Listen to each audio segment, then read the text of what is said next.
Hello दोस्त, आपका अपने YouTube channel special education by PSK में स्वागत है। आशा करते हैं कि आप लोग भी स्वस्थ और मस्त होंगे। आज हम एनसीईआरटी और एससीईआरटी पर आधारित हिंदी के वर्ड माला से संबंधित कुछ प्रैक्टिस सेट लेकर के आए हैं, जिसका हम लोग सरल भाषा में रिवीजन करेंगे। ये रिवीजन पार्ट 1 होगा।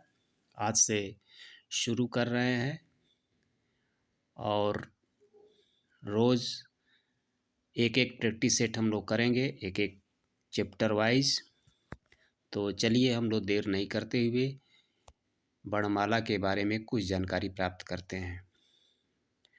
देखिए, आपके पास एक रेखा चित्र बनाया गया है जिसमें वर्णमाला को दो भागों में बांटा गया है, स्वर और व्यंजन। स्वर के दो भाग हैं, ह्रस्व और दीर्घ।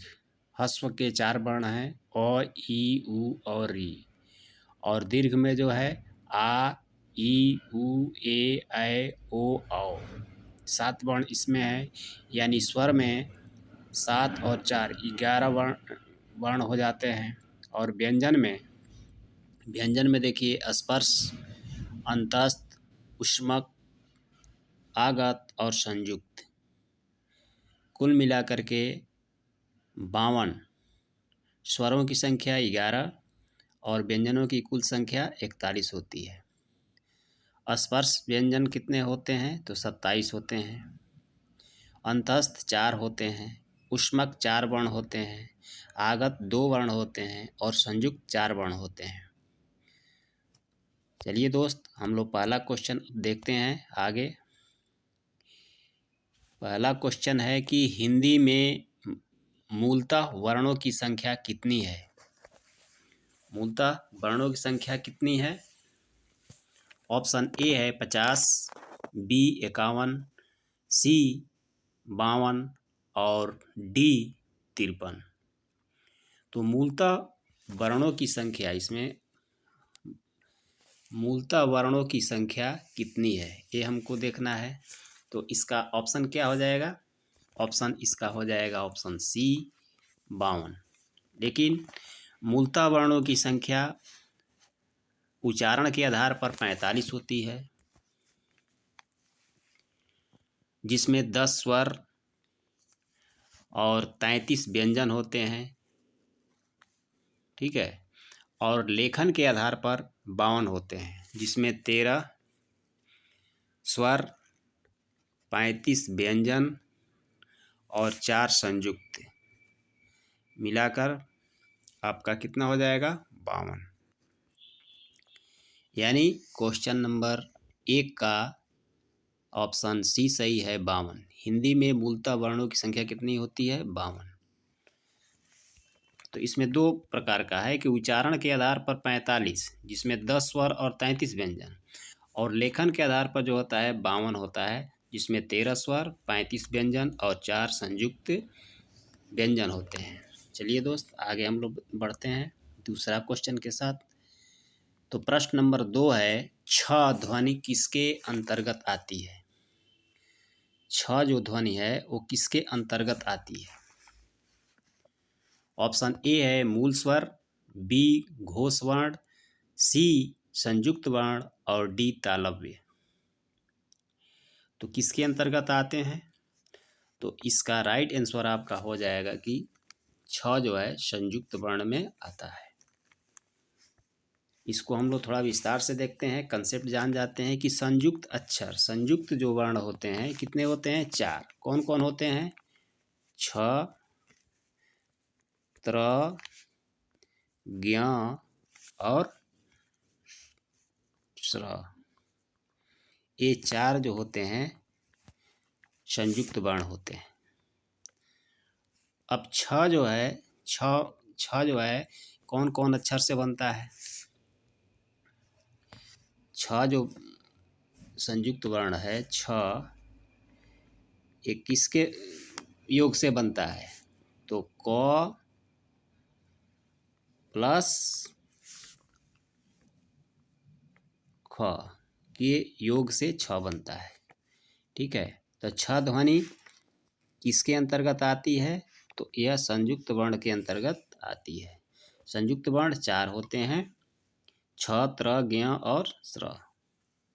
चलिए तीसरा क्वेश्चन हम लोग देखते हैं कि हिंदी शब्दकोश में छ का क्रम किस वर्ण के बाद आता है? छ का क्रम किस वर्ण के बाद आता है? तो ऑप्शन ए है क, बी छ, सी त्र और डी ज्ञ।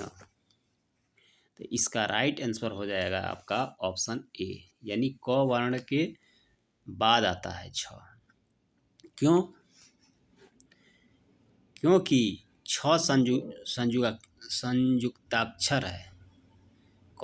छ जो है संयुक्ताक्षर है, जिनको ढूंढने के लिए इन संयुक्त अक्षरों के पहले अक्षर या वर्ण वाले खाना में जाना जाता है। जैसे छ कैसे बना है? क प्लस ख से। तो जब भी छ आएगा वो क के बाद ही आएगा, इसलिए इसका ऑप्शन ए सही है। क के बाद छ का क्रम क के बाद ही होता है। ठीक है, ऑप्शन आपका सही है। प्रश्न 4, भाषा की सबसे छोटी इकाई है। भाषा की सबसे छोटी इकाई क्या है?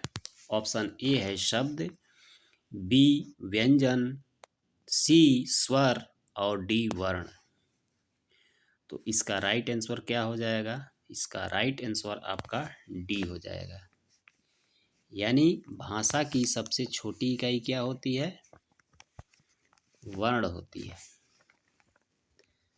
ठीक है, इसी को ध्वनि भी कहते हैं। ठीक है, ध्वनि को वर्ण भी कहते हैं। अगला क्वेश्चन हम लोग देखते हैं, क्वेश्चन नंबर 5। निम्न में से कंठ ध्वनियाँ कौन सी हैं? ऑप्शन ए क ख, ऑप्शन बी य र, ऑप्शन सी च ज और फिर ऑप्शन डी ट और ड़। तो इसमें कंठ ध्वनियाँ कौन सी हैं? कंठ ध्वनियाँ कौन सी हैं जिनका उच्चारण जो होता है कंठ से होता है? तो वो है ऑप्शन ए क और ख। यानी कि क वर्ग कंठ ध्वनियाँ हैं। क वर्ग में कौन कौन आता है? क वर्ग में जो है क आएगा, ख, ग, घ और अंग, ये जो है आपका आता है। ये क वर्ग कंठ ध्वनियाँ होती हैं। क वर्ग के जितने भी होते हैं वो कंठ ध्वनियाँ होती हैं। चलिए आगे हम लोग देखते हैं 6वां क्वेश्चन। स्थान के आधार पर बताइए कि मूर्धन्य व्यंजन कौन से हैं। स्थान के आधार पर मूर्धन्य व्यंजन कौन से हैं? ऑप्शन ए है ग घ, बी ज झ, सी ड ढ और ऑप्शन डी प फ। तो छठा का राइट आंसर क्या हो जाएगा? छठा का राइट आंसर ऑप्शन सी हो जाएगा, ड और ढ। ड ढ क्यों? क्योंकि ट वर्ग में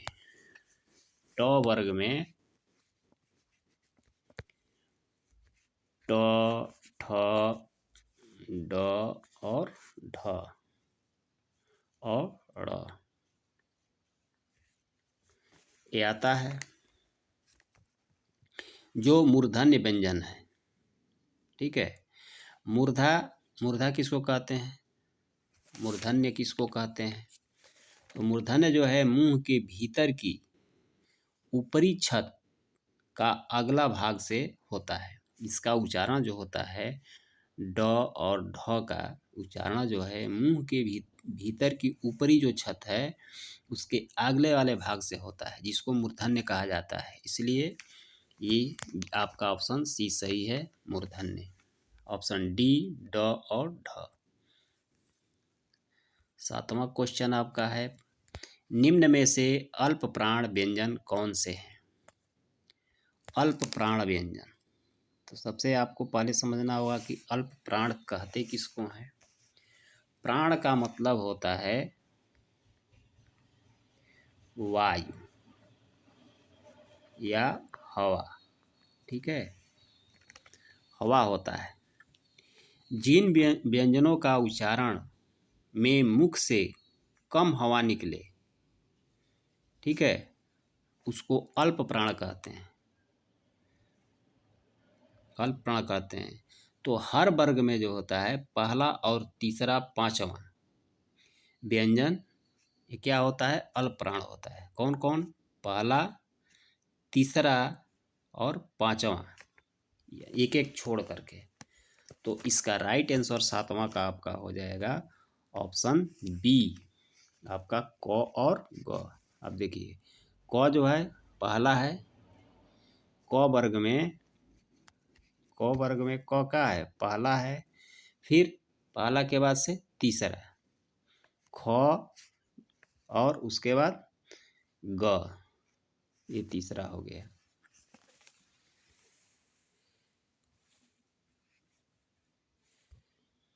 चलिए आगे हम लोग देखते हैं।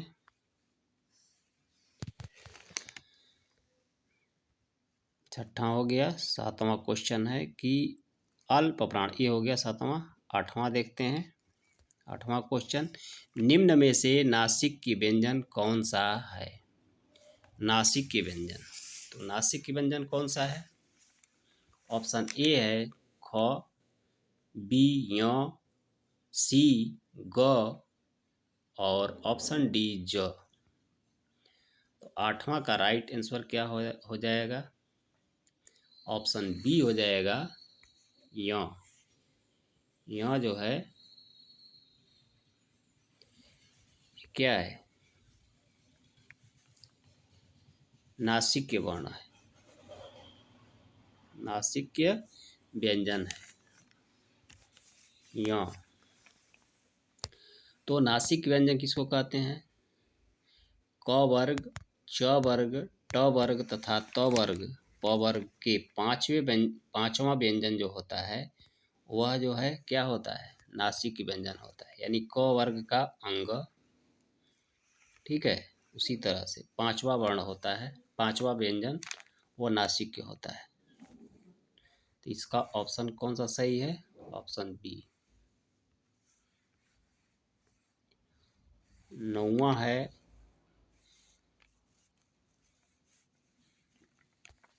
ए और ऐ वर्ण क्या कहलाते हैं? ए और ऐ वर्ण क्या कहलाते हैं? ऑप्शन ए है नासिक, बी मूर्धन्य, सी ओष्ठ और डी कंठ तालव्य। तो ए और ऐ जो है कौन सा कहलाएंगे? यह कंठ और तालव्य वर्ण कहलाएंगे। इनका उच्चारण जो कहाँ से होता है? कंठ और तालु के से होता है, इसलिए इसको कंठ तालु या कंठ तालव्य वर्ण कहते हैं, ए और ऐ को। अगला क्वेश्चन 10वां देखते हैं। हिंदी वर्णमाला में आयोगवाह वर्ण कौन से हैं? आयोगवाह, ऑप्शन ए है अ आ, ऑप्शन बी है ई, ऑप्शन सी है उ और ऑप्शन डी है अंग अह। तो इसका राइट आंसर क्या हो जाएगा? इसका राइट आंसर आपका ऑप्शन डी हो जाएगा, अंग अह। ये जो है आपका राइट आंसर है। ये क्या है? आयोगवाह है। आयोगवाह में क्या क्या होता है? अनुस्वर होता है, अनुस्वर और विसर्ग होता है। विसर्ग होता है। लेखन की दृष्टि से स्वर तथा उच्चारण की दृष्टि से व्यंजन होते हैं। ये अंग और अ जो है यानी अनुस्वर और विसर्ग जो है ये दोनों जो है क्या होते हैं, ये व्यंजन नहीं होते हैं, इसलिए इसको अयोगवाह कहा जाता है। चलिए क्वेश्चन नंबर 10 हो गया, आगे बढ़ते हैं हम लोग। क्वेश्चन नंबर 11, निम्न में बताइए कि किस शब्द में द्वित्व द्वित्व व्यंजन है। द्वित्व व्यंजन है मानो दो व्यंजन है। जैसे ऑप्शन ए है पुनः, ऑप्शन बी है इलाहाबाद, ऑप्शन सी है दिल्ली और ऑप्शन डी है उत्साह। तो इसका राइट आंसर आपका हो जाएगा ऑप्शन सी दिल्ली। इसमें जो है दो व्यंजन है। चलिए अगला क्वेश्चन हम लोग देखते हैं 12वां कि अघोष वर्ण कौन सा है। अघोष वर्ण कौन सा है। ऑप्शन ए है अ, ऑप्शन बी ज, ऑप्शन सी ह और ऑप्शन डी स। तो इसका राइट आंसर आपका हो जाएगा ऑप्शन डी स। स जो है ये सही है। अब इसका थोड़ा सा जान जाते हैं कि अघोष किसको कहते हैं। अघोष जिन ध्वनियों के उच्चारण में स्वर तंत्रियों में कंपन न हो, मानो जो जिस ध्वनियों के उच्चारण में स्वर तंत्रियों में कंपन न हो उनको हम अघोष कहते हैं। ठीक है। और हर वर्ग का पहला और दूसरा व्यंजन अघोष होता है। हर व्यंजन का हर वर्ग का, जैसे क वर्ग ट वर्ग प वर्ग है, तो उसका जो है पहला और दूसरा व्यंजन जो होता है वो अघोष होता है। ठीक है, पहला और दूसरा व्यंजन, इसको हमको ध्यान में रखना होगा। ठीक है, अगला हम लोग क्वेश्चन देखते हैं। क्वेश्चन नंबर 13, ज्ञ ज्ञ वर्ण किन वर्णों के संयोग से बना है। ज्ञ ऑप्शन ए है ज और य, ऑप्शन बी है ज प्लस य, ऑप्शन सी है ज प्लस ध और ऑप्शन डी है ज प्लस न्य। तो इसका राइट आंसर क्या हो जाएगा 13वां का। 13वां का राइट आंसर आपका हो जाएगा ऑप्शन बी ज्ञ, ज और य। ठीक है, ज और य। तो ज्ञ वर्ग क्या है, संयुक्ताक्षर है। संयुक्ताक्षर है जिसमें 4 संयुक्ताक्षर होते हैं। छ होता है, त्र एक होता है और एक ज्ञ होता है और एक आपका स्र होता है। ये 4 जो है संयुक्त अक्षर होते हैं। ठीक है, तो ज्ञ का पूछा जा रहा है, इसमें ज्ञ बराबर हो जाएगा आपका क्या, ज प्लस य, ज्ञ। ठीक है, इसलिए ऑप्शन बी इसका सही हो जाएगा। 14वां आपका है क्वेश्चन नंबर 14, इनमें संयुक्त व्यंजन कौन सा है। संयुक्त व्यंजन, ऑप्शन ए ढ, ऑप्शन बी ज्ञ, ऑप्शन बी ड अंग, ऑप्शन डी ड। तो कौन सा इसमें राइट आंसर होगा। इसका राइट आंसर आपका हो जाएगा ऑप्शन बी, यानी ज्ञ आपका संयुक्त व्यंजन है। संयुक्त व्यंजन आप जानते ही हैं कि 4 संयुक्त व्यंजन होता है, छ, त्र, ज्ञ और स्र, 4 होता है। इसमें से ज्ञ जो है इसी को संयुक्त व्यंजन पूछा जा रहा है, तो ऑप्शन में ज्ञ है, इसलिए ऑप्शन बी सही होगा। क्वेश्चन नंबर 15, क्वेश्चन नंबर 15 क्या है, स ख स ह कौन से व्यंजन कहलाते हैं? ये कौन सा व्यंजन कहलाते हैं? स, ख, स, ह। ऑप्शन ए प्रकम्पी, ऑप्शन बी स्पर्शी, ऑप्शन सी संघर्षी और ऑप्शन डी स्पर्श संघर्षी। तो इसका राइट आंसर क्या हो जाएगा? इसका राइट आंसर आपका 15वां का हो जाएगा ऑप्शन सी संघर्षी हो जाएगा। ठीक है, संघर्षी किसको कहते हैं? जिन व्यंजनों का उच्चारण करते समय वायु मुख से किसी स्थान विशेष पर रगड़ खाकर निकले और ऊष्मा पैदा करे, उनको हम क्या कहते हैं? संघर्षी या ऊष्मक। ऊष्मक भी इसको कहा जाता है, ऊष्म ऊष्म ऊष्म व्यंजन भी कहा जाता है। इसलिए स, ख, स, ह ये क्या है? ये संघर्षी है। ठीक है, चलिए अगला क्वेश्चन हम लोग देखते हैं 16वां। हिंदी वर्णमाला में स्वरों की कुल संख्या कितनी है? हिंदी वर्णमाला में स्वरों की कुल संख्या कितनी है? ऑप्शन ए 10, बी 11, सी 12 और ऑप्शन डी 13। तो इसका राइट आंसर क्या हो जाएगा? इसका राइट आंसर आपका हो जाएगा डी 13। यानी वर्णमाला में स्वरों की कुल संख्या कितनी है? 13 है। इसको देखिए थोड़ा सा कि स्वतंत्र रूप से बोले जाने वाले वर्ण क्या कहलाते हैं? स्वर कहलाते हैं। स्वर जो है किसे कहते हैं? तो स्वर जो है स्वतंत्र रूप से बोले जाने वाले वर्ण स्वर कहलाते हैं। परंपरागत रूप से इनकी संख्या कितनी होती है? 13 होती हैं। ठीक है, कौन कौन होती हैं? अ होता है, आ, ई, उ, री, ए, ऐ, ओ, औ और अंग अ। तो ये जो है परंपरागत जो है इनकी संख्या 13 होती है। चलिए आगे हम लोग देखते हैं क्वेश्चन नंबर 17। निम्नलिखित में ट वर्ग नहीं है। ट वर्ग यानी ट वर्ग कौन नहीं है? तो हमको जानना होगा कि ट वर्ग में कौन कौन से वर्ण आते हैं।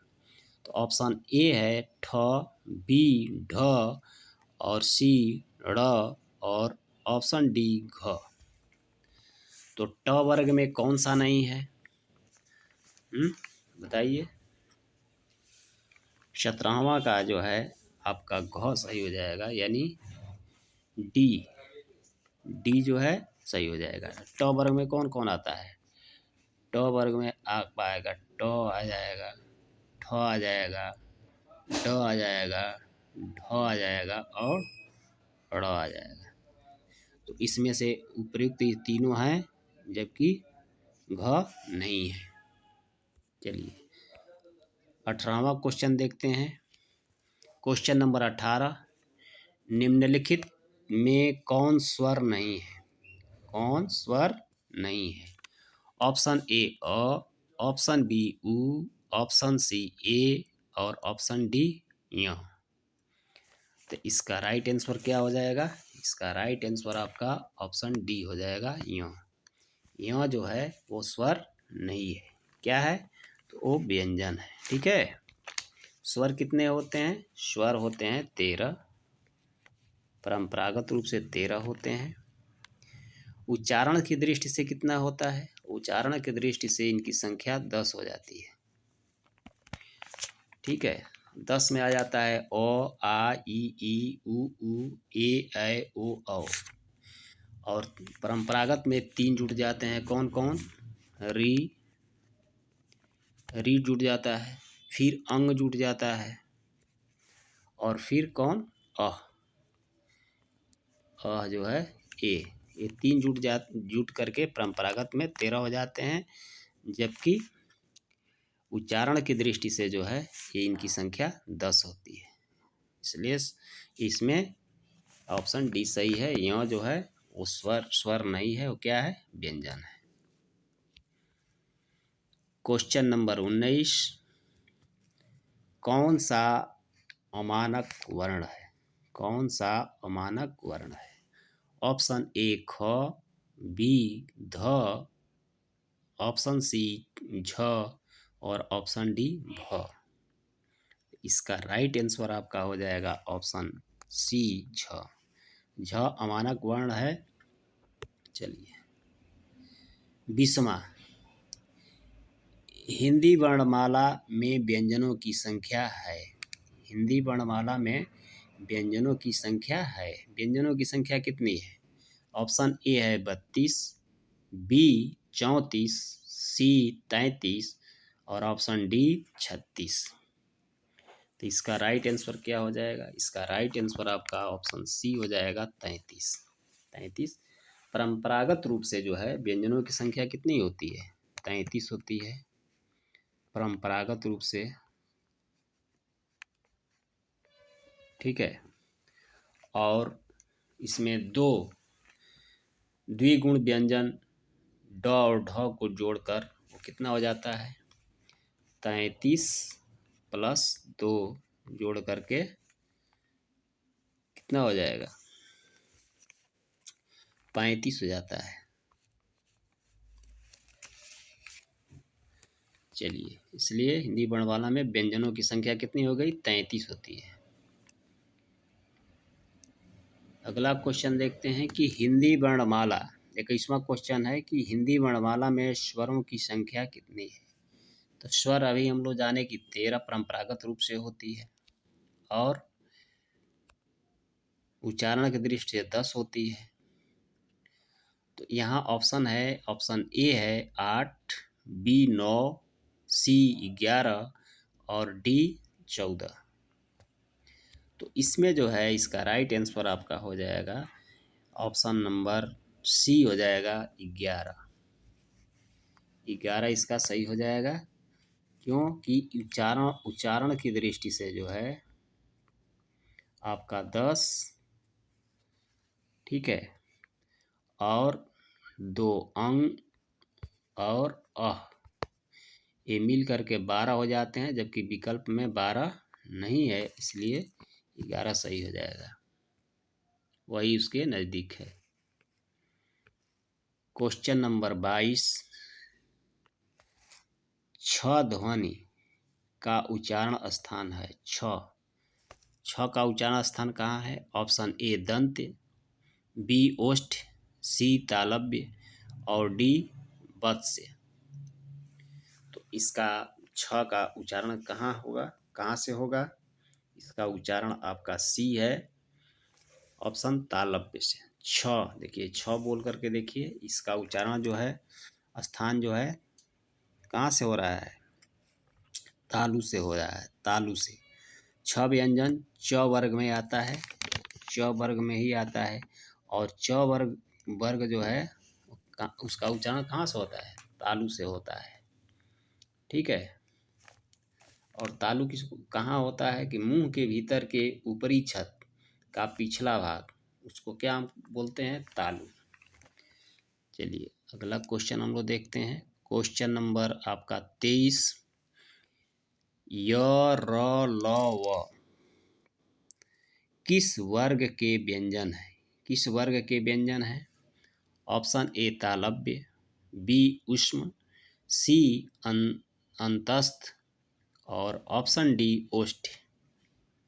तो य र ल व ये क्या है? अंतस्थ है। इस ऑप्शन सी सही है। अंतस्थ व्यंजन जो है य र ल व अंतस्थ है। चलिए अगला क्वेश्चन हम लोग देखते हैं। क्वेश्चन नंबर 24, भाषा निर्माण की इकाइयों का सही अनुक्रम है। भाषा निर्माण की इकाइयों का सही अनुक्रम है। ऑप्शन ए शब्द, ध्वनि, वाक्य, पद। ऑप्शन बी है शब्द, वाक्य, ध्वनि, पद। ऑप्शन सी है पद, वाक्य, ध्वनि, शब्द। ऑप्शन डी है ध्वनि, शब्द, पद, वाक्य। तो बताइए इसका कौन सा आंसर सही होगा? इसका राइट आंसर आपका ऑप्शन डी सही हो जाएगा। उसमें ध्वनि होगा, उसके बाद शब्द होता है, शब्द के बाद पद और पद के बाद वाक्य बनता है। ठीक है, चलिए अगला क्वेश्चन हम लोग देखते हैं। क्वेश्चन नंबर 25, अनुनासिक का संबंध होता है। ऑप्शन ए नाक से, ऑप्शन बी मुंह से, ऑप्शन सी नाक और मुंह दोनों से, और ऑप्शन डी इनमें से कोई नहीं। तो इसका राइट आंसर आपका ऑप्शन सी हो जाएगा, नाक और मुंह से। इसको हम क्या बोलते हैं? अनुनासिक। जिन स्वरों के उच्चारण में हवा मुंह के साथ साथ नाक से भी निकलती है उसको हम क्या बोलते हैं? अनुनासिक। थैंक यू दोस्त वीडियो देखने के लिए। अगर वीडियो अच्छी लगी तो वीडियो को लाइक करें, और चैनल पर नए हैं तो चैनल को सब्सक्राइब करें कि इस प्रकार की वीडियो आपको मिलती रहें। और कमेंट करें कि आपको किस चीज़ पर वीडियो की आवश्यकता है, और दोस्तों को भी शेयर करें कि इसका लाभ उन्हें भी मिल सके। फिर मिलते हैं दोस्तों अपने अगले प्रैक्टिस सेट के साथ। तब तक जय हिंद, जय भारत।